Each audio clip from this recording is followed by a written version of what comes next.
Gentlemen, so good to be back with you in the second year of our Proverbs challenge as we walk in wisdom and get the foolish things out of our lives. Today we're going to be focusing on chapter 10. Once again, like I said last year, there's so much wisdom in each one of these chapters.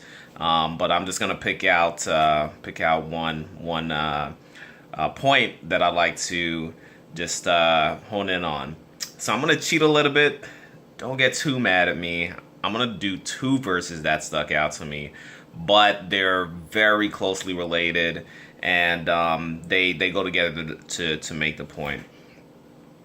So in verse 17, the Lord's word says, "He is on the path of life who heeds instruction, but he who ignores reproof goes astray." And then in 19, it says, "When there are many words, transgression is unavoidable, but he who restrains his lips is wise." Have you ever heard the phrase, "God gave us two ears and one mouth, so we ought to listen twice as much as we talk"? Now, that's not in the Bible, but it's a phrase that I've heard lots of times, and I always thought, yeah, that makes sense.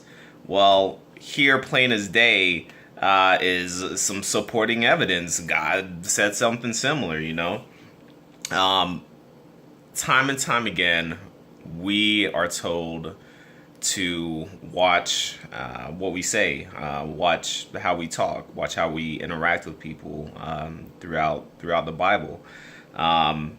In James chapter 3, James says that the tongue can corrupt the entire body. How many times have you found yourself being hard-headed? I know I have found myself like that many times. But being hard-headed and not being willing to listen to the other person's point of view or where they're coming from. Not willing to learn, not willing to, concede a point.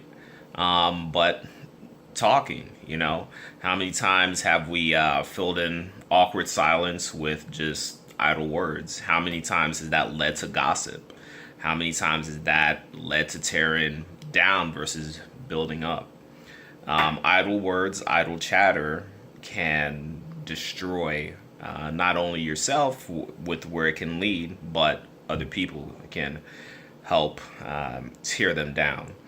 In 2 Timothy 2:16, the word says, "Those who indulge in godless chatter become more ungodly." Can't say it any much clearer than that.